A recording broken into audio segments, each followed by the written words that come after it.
Good evening. आज एक बार फिर हम एफएमटी में एक और टॉपिक लेकर आपके सामने हाजिर हुए हैं, जिसका नाम है आइडेंटिफिकेशन।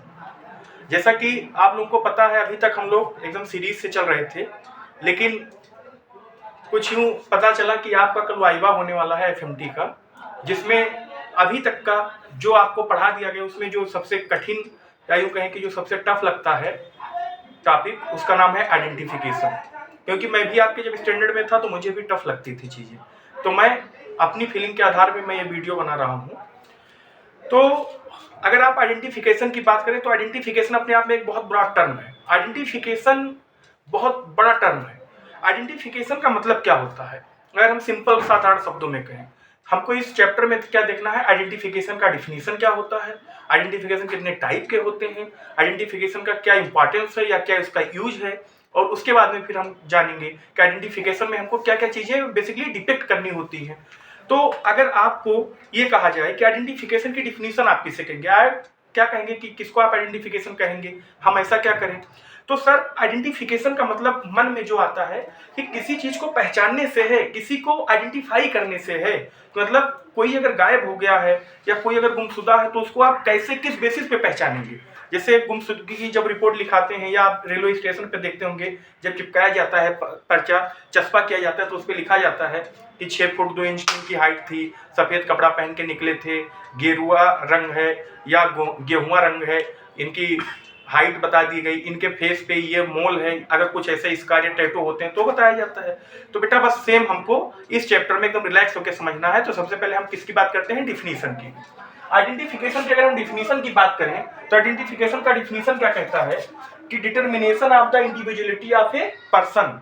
किसी भी पर्सन के इंडिविजुअलिटी को अगर हम डिटरमाइन करें, या ऐसी चीजें जो किसी भी पर्सन के इंडिविजुअलिटी को डिटरमाइन करे, किसके आधार पे, based on certain physical characteristic, उसके नेचर के आधार पे नहीं कि उसका क्या बिहेवियर था, इस आधार पे नहीं बेटा, उसके फिजिकल कैरेक्टरिस्टिक के आधार पे अगर हम किसी एक व्यक्ति को संपूर्ण या पूरी तरीके से अगर हम रेखांकित कर सकते हैं तो फिर हम क्या कहेंगे, इसको आइडेंटिफिकेशन।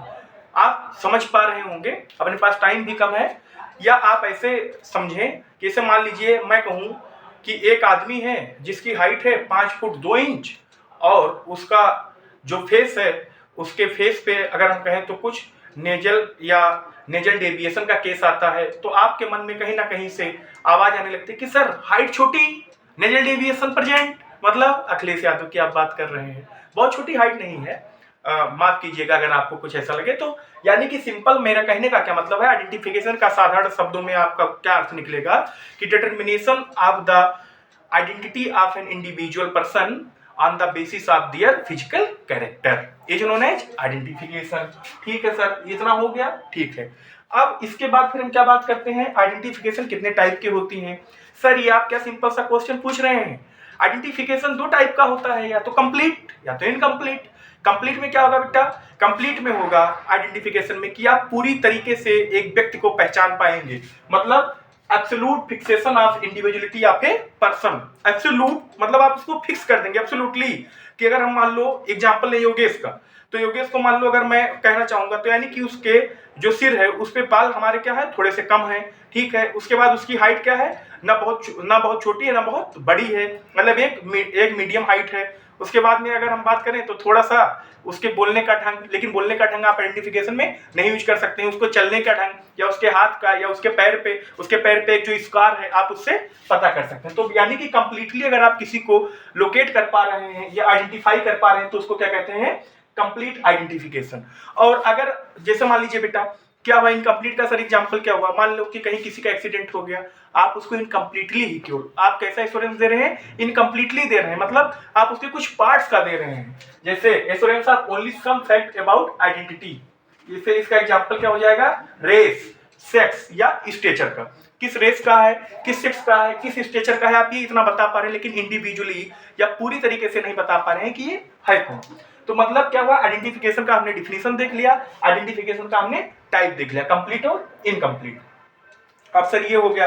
अब इसके बाद में सर बात करते हैं कि इसका मेडिको लीगल इंपॉर्टेंस क्या है सर, हम आइडेंटिफिकेशन करते क्यों हैं।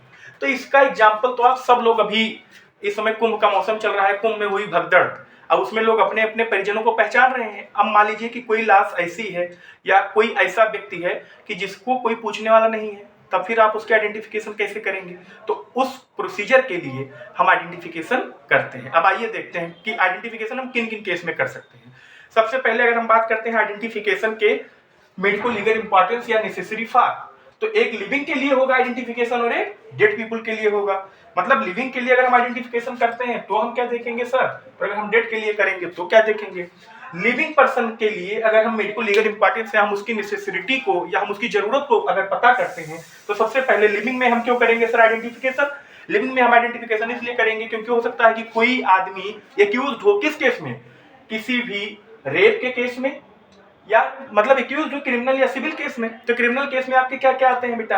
असॉल्ट, रेप या मर्डर। मतलब वो एक्यूज किस में हो? या तो किसी के असॉल्ट में हो, किसी को उसने चोट पहुंचाया हो, किसी के रेप में हो, मतलब किसी का रेप करके भाग रहा हो, या किसी के मर्डर में हो, या interchange of newly born baby in hospital. मतलब क्या होता है कि जैसे मान लीजिए जब डिलीवरी का टाइम होता है तो लेबर रूम में या जो ओटी का रूम होता है, अगर सिजेरियन हो रहा है तो वहां पे सिर्फ स्टाफ नर्स, डॉक्टर और पेशेंट रहते हैं। तो अब बेटा वहां पे there is a chance to interchange the baby, तो उस केस में भी हम क्या करेंगे बेटा? क्या करेंगे? आइडेंटिफिकेशन करेंगे।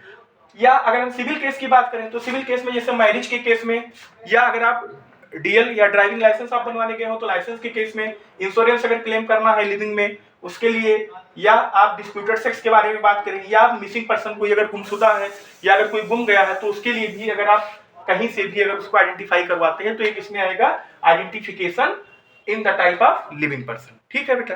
अब हम बात करते हैं कि सर डेट में इसकी क्या जरूरत है, डेट में हम इसको क्यों करते हैं आइडेंटिफिकेशन को? तो सबसे पहले बेटा डेट वाले में हमको जरूरत क्यों पड़ी? क्योंकि मान लो कि क्या हुआ, कोई टहलते हुए आ रहा था, किसी पुलिस वाले को कोई अननोन बॉडी मिल गई, कहाँ? सड़क के किनारे, रेलवे ट्रैक के किनारे, किसी खेत में। तो उसकी पहचान करेगा, अगर वो डेड बॉडी है तो उसकी पहचान या उसकी आइडेंटिफिकेशन या उसकी इंडिविजुअलिटी को जानना हमारा परम कर्तव्य है। तो इसीलिए डेड पीपल में हम क्यों देखते हैं? अननोन डेड बॉडी की पहचान करते हैं। कहाँ मिले? रोड साइड में, और कहाँ मिले? रेलवे ट्रैक पे या फील्ड में। तो वहां हम आइडेंटिफिकेशन के जरिए पता लगा सकते हैं कि फला आदमी कहाँ का है। ऐसा तो नहीं कि कोई अफ्रीका का आके इंडिया में मर गया हो, ऐसा तो नहीं कि कोई कुंभ नहाने आया था पता लगा केरल से हो, जाके वहां पे मर गया हो, मोक्ष पा गया हो। ठीक। उसके बाद फिर कहाँ सर? फायर एक्सप्लोजन में, मतलब कहीं क्या हुआ, आग का बहुत बड़ा धमाका हुआ, बम धमाका हो गया, कहीं एक्सीडेंट हो गया। कुंभ वाला एग्जांपल ले लें, अभी नई दिल्ली में जो रेलवे ट्रैक पे जो हादसा हुआ है उसको ले लें। In case of decomposed body और इन केस ऑफ मल्टीलेटेड बॉडी। तो बेटा इन 3-4 केस में हमको क्या देखने को मिलता है कि हम इसमें एक्यूज केस में हम इसको करते हैं। ठीक है। और अब हम बात करते हैं कि डेटा इन्वॉल्व, इसमें कौन कौन से डेटा इन्वॉल्व होते हैं, इसकी चर्चा हम नेक्स्ट वीडियो में करेंगे। तब तक आप इतना नोट डाउन कीजिए।